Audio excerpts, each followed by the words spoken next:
Today, on the 6th of February 2012, we're at the Royal Flora show at Ratchapuri Park, which I really don't know too much about it. Let's go over here and ask Barb. Hey Barb, what's this show all about?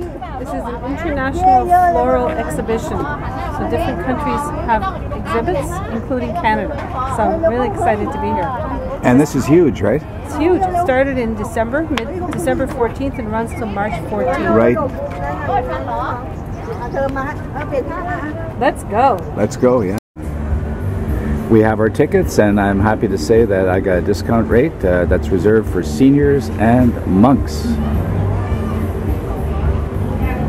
This is not a monk, but who do we have here? Hey Barb. Hi. Put your face forward a bit, put it in the sunshine. Close my eyes. Okay. Okay, so here we are at the floral show, and I'm in there with the monks.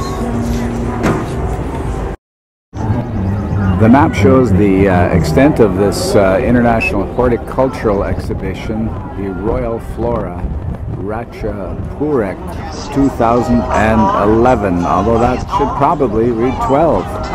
Well, it started in 11. Started in 11, yeah, okay. And it goes until when, Barb? Until March 14th. March 14th, so we can hang around here a long time. จะเป็นของบริษัทปตท.จำกัดมหาชนค่ะรักป่าสร้างคน84ตำบลวิถีพอเพียงนะและตรงนี้ค่ะองค์การส่งเสริมกิจการโคนมแห่งประเทศไทยค่ะจำลองฟาร์มโคนมแบบพอเพียงให้ได้ชมนะคะซ้ายมือตรงนี้ค่ะเป็นสถานีนะคะหน้าตาเป็นแบบนี้ค่ะขึ้นลงที่สถานีเท่านั้นนะคะท่านใดที่จะลงชมค่ะตรงนี้เป็นสถานีที่2ค่ะ We're now at the Canadian Pavilion.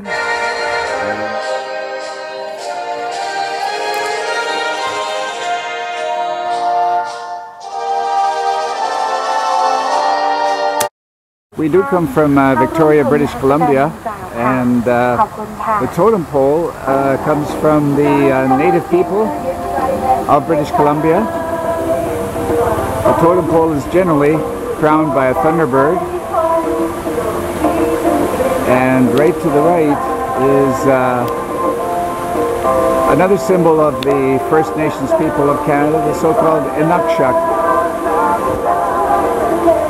This is the entry point to the pavilion. The walls are cascading water, symbolizing the abundance of fresh water that we have in Canada.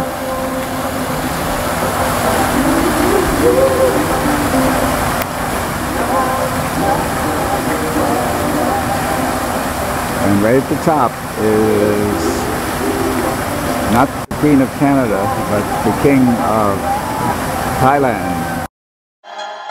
Here are some scenes on display at the Canadian Pavilion that typified Canada, such as the Parliament buildings in Ottawa, Ontario, the nation's capital, the totem pole in Stanley Park in Vancouver, British Columbia,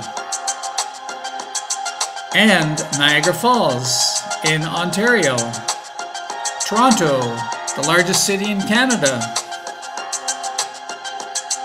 the Biodome in Montreal, Quebec, Burrard Street Bridge back in Vancouver, and the beautiful national parks of Western Canada, highlighting Banff and Lake Louise in the summertime and winter. Moraine Lake, that was on the back of our $20 bill for many years. And very close to home, because it's located right here in Victoria, British Columbia, our hometown, Butchart Gardens, the most beautiful gardens in all of Canada.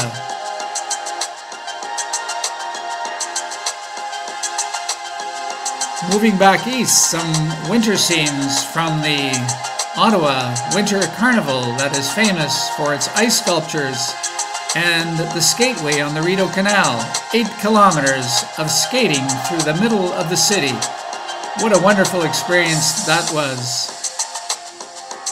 And while we were living in Ottawa, we would walk in the evening in Rockcliffe Park past this particular building, which is the residence of the Thai ambassador, And here's another view of our former hometown, Ottawa, and the Rideau Canal. It was in Ottawa that I taught for 33 years and retired in 1999. Ancient history, isn't it? Scanning some more photos, it's difficult to avoid the totem poles because they are so colorful and so beautiful. And finally, a map of Canada. And trying to zoom in on our hometown of Victoria is not successful because the camera simply will not focus. But there it is, beautiful Victoria on the bottom of Vancouver Island. And there you have some of the highlights of Canada.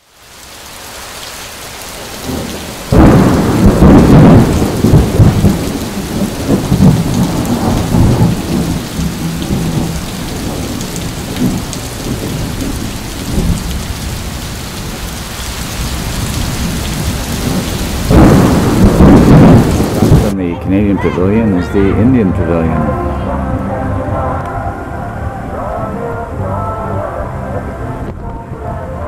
Wow, three-headed elephant.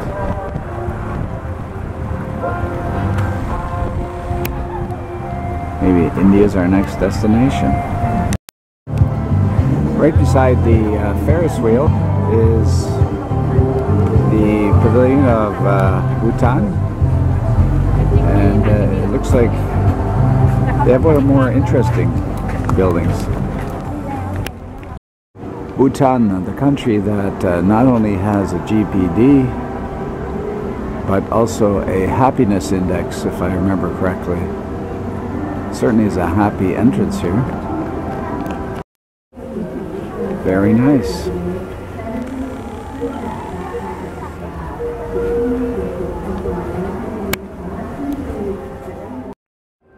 We're in a pavilion of the Kingdom of Cambodia, and the highlight, of course, of Cambodia from a touristic viewpoint is Angkor Wat, and that is a Wat that we just have to visit on this trip, but this picture is so darn good.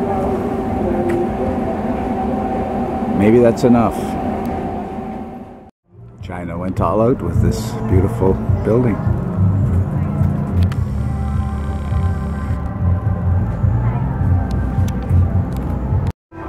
This beautiful building, however, is all for housing a large, not really large, just a medium-sized TV screen with slideshows that somebody like Travis with Lobo might do.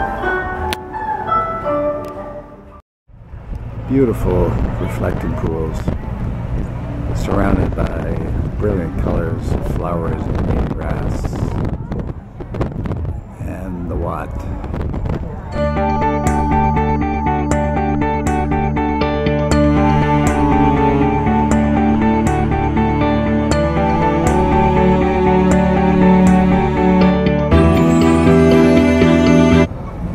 The symmetry of the flowers sloping down to the reflecting pools. Very nice.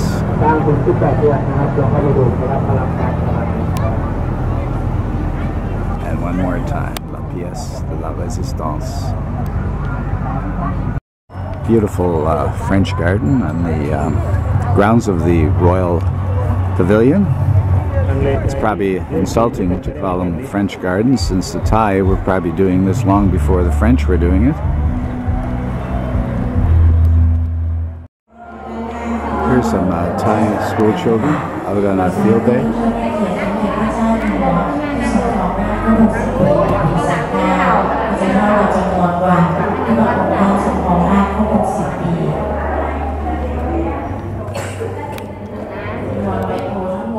This international horticultural exhibit seems to be as much an opportunity to exhibit the images of the King, Queen, and I guess the Crown Prince, as it does to exhibit the plants and flowers. These school kids here are all sending their blessings to the King on iPads, which are attached to that, to those boards.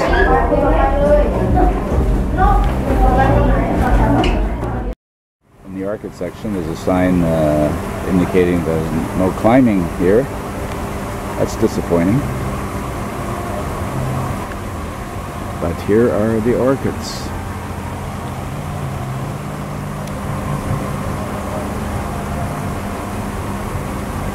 Barb is thoroughly enjoying this. I think it's a little thin. I was expecting something more spectacular.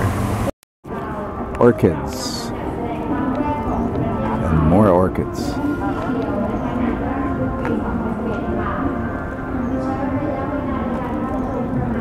Let's have a look at these. See how close I can get and stay in focus.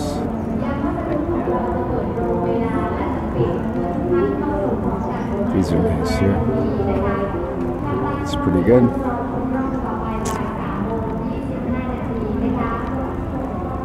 I'm with about 2 inches. Pretty good close-up of the flight of the bumblebee.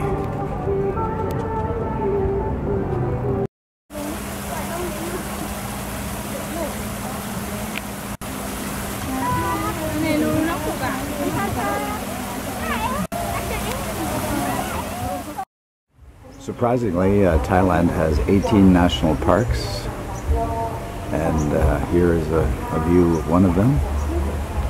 When we think of national parks, we think of Canada having national parks. The United States, of course, has a wonderful national park system. And we don't think about national parks which are in other countries. But here in Thailand, there are 18.